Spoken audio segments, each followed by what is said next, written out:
They told you witchcraft works because someone does something to you. That is not true. Witchcraft only works when you are open, scattered, undisciplined, and unaware. In the next 60 seconds, I will show you how to close every door, how to stand so firmly within yourself that no dark intention, no spoken curse, no hidden ritual can find a place to land. Power does not protect the weak, awareness does. Before you try to defend yourself, before you light anything, say anything, or fear anything, you must understand one law that governs all power. Nothing enters your life without permission. This is not comfort talk, this is discipline. People believe harm comes because someone else is strong, because someone performed a ritual, because words were spoken in secret. But power does not work that way. Influence requires access, and access is never forced, it is offered. Look carefully at your own life. The moments you feel most affected are never when you are calm, steady, and present. It is when you are emotionally scattered, when fear runs ahead of you, when anger stays inside you overnight, when guilt loops in your mind. These states are not just emotions, they are open doors. An open door does not need to be broken into, it simply allows entry. Nothing dark needs to overpower you if you are already overpowering yourself from within. When your thoughts are uncontrolled, when your reactions are instant and unconscious, when your inner world is noisy and undisciplined, you become porous. Energy leaks, focus leaks, strength leaks. That is when influence finds space. Not because it is strong, but because you are divided. People ask, how do I block it? The wrong question. You do not block what was never allowed in. The moment you stop reacting emotionally, the moment you stop feeding fear with attention, permission is withdrawn. It is not a battle, it is a closing. Calmness is not passive. Calmness is authority. Notice how those who are centered rarely feel affected. They walk quietly, they speak less, they react slowly. Their presence is solid, nothing sticks to them. Why? Because there is no opening, no hook, no chaos to attach to. Disorder attracts interference. Order repels it naturally. This is why discipline is protection, not superstition, not obsession. Discipline. When your life has structure, when your thoughts have direction, when your emotions are observed instead of obeyed, your inner house becomes sealed. You don't need to fight what cannot enter. The mind wants to dramatize. It wants enemies. It wants stories. But strength is boring. Strength is simple. Strength is awareness. The moment you recognize that you are not a victim of forces outside you, but a guardian of the space within you, everything changes. Fear collapses. Influence dissolves. Power returns to where it always belonged. After you understand that nothing enters without permission, the next discipline is learning how to close the body so the mind can no longer be disturbed. Most people try to protect themselves by thinking more, researching more, talking more. This only creates more noise. Protection does not begin in the head, it begins in the body. An unstable body produces an unstable mind. Look at someone who is anxious. Their shoulders are raised, their breathing is shallow, their spine is collapsed, their energy is scattered because their structure is broken. When the body has no alignment, the mind has no command. This is why fear arrives so easily. There is no foundation to stand on. The moment you straighten your spine, everything changes, not symbolically, physically. The spine is the main channel through which your nervous system communicates order. When it is upright, breathing deepens without effort. When breathing deepens, the mind slows down. When the mind slows down, reactions lose their speed. And when reactions slow, influence has nowhere to enter. This is why stillness is not weakness. Stillness is containment. Chaos feeds on movement, on restlessness, on agitation. A calm body starves it instantly. You do not need to fight energy with energy. You neutralize it by becoming unmovable. Sit or stand with your weight evenly distributed. Feel the ground. Do not tense. Do not collapse. Just align. Breathe through the nose, slow and silent. In this state, your attention drops from the head into the body. Thoughts lose their authority. Sensations anchor you in the present. The body becomes a sealed vessel. People underestimate this because it looks too simple. But simplicity is power. this posture, this breath, this grounded presence is older than any ritual. It is how warriors stood before battle. It is how monks sat before silence. It is how strong minds remain untouched. When your body is steady, the mind cannot be pulled. Words spoken against you lose momentum. Intentions directed at you find no friction. There is no emotional surface to grip. This is not resistance. This is absence of reaction. Notice how quickly fear disappears when your breath is slow. Notice how clarity returns when your spine is upright. This is not imagination, it is regulation. A regulated system cannot be invaded because it is already complete.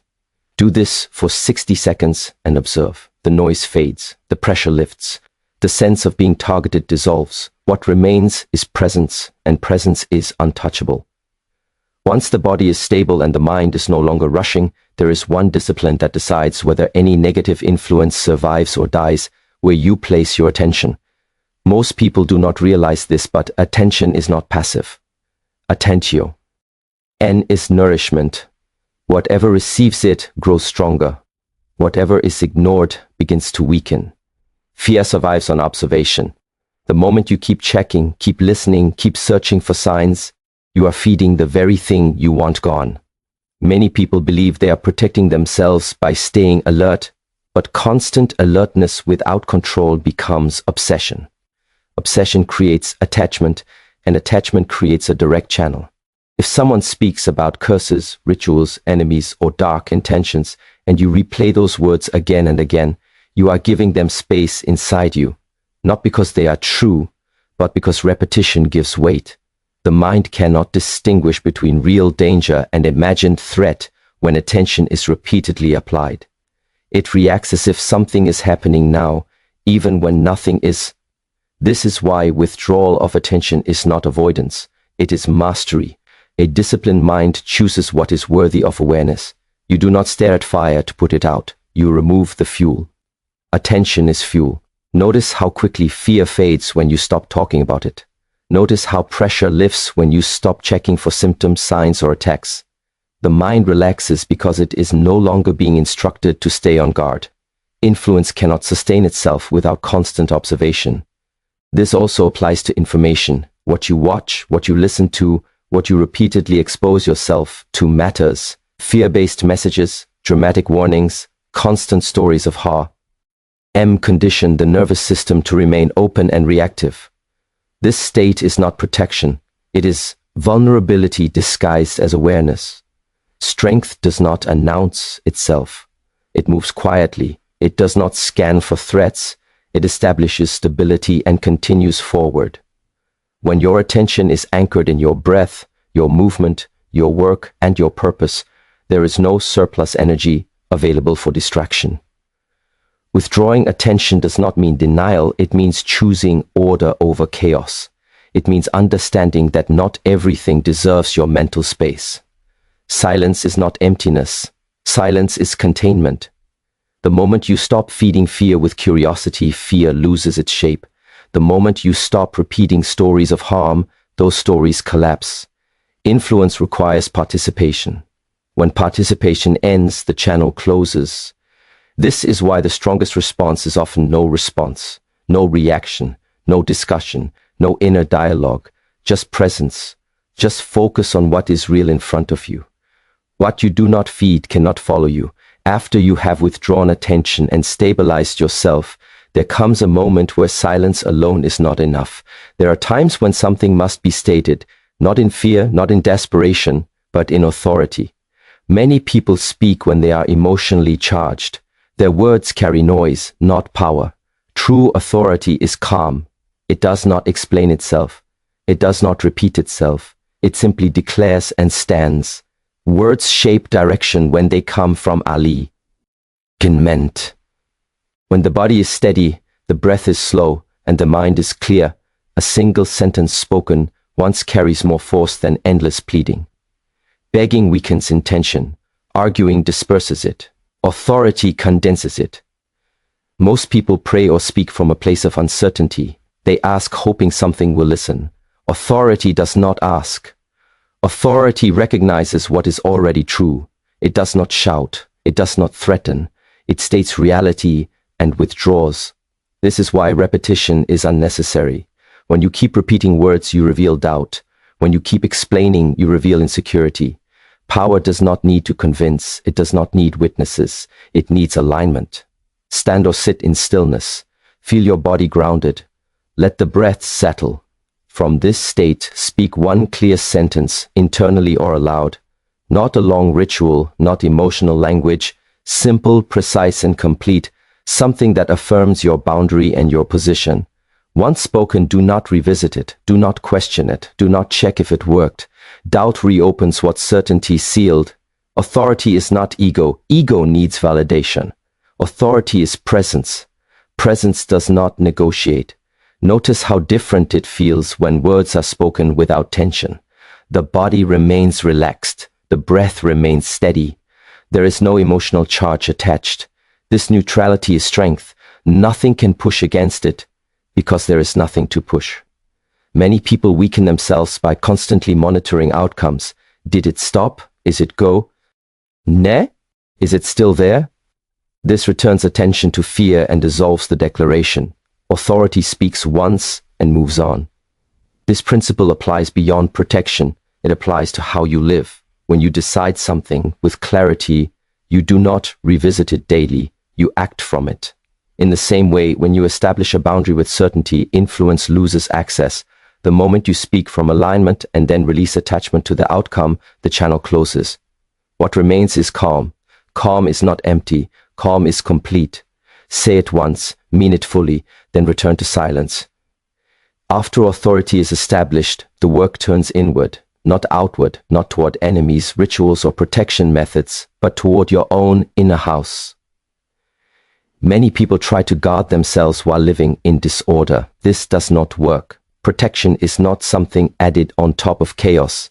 Protection is what naturally arises when order is restored. Every unresolved emotion, every lingering resentment, every unexamined habit becomes an open window. Not because you are flawed, but because energy follows patterns. Where there is stagnation, things collect. Where there is neglect, things enter. This is not punishment. It is mechanics. Jealousy, shame, anger held for too long. These are not moral failures. They are signals. They show where awareness has been absent. When emotions are ignored, they do not disappear. They sink below the surface and weaken structure from within. That weakness becomes sensitivity. Sensitivity becomes vulnerability. Discipline is the act of closing these openings, not through force, but through consistency. You observe your inner world the same way you would maintain a physical space. You clean what is dirty. You discard what no longer serves. You do not decorate over decay. Small daily order creates spiritual strength. Waking at a regular time, moving the body, eating with awareness, speaking less and listening more, completing what you start. These actions appear ordinary, but they stabilize the nervous system and align intention with action. When life is lived in fragments, energy leaks. When life is lived with continuity, energy seals. Many people underestimate habits because they expect protection to feel dramatic.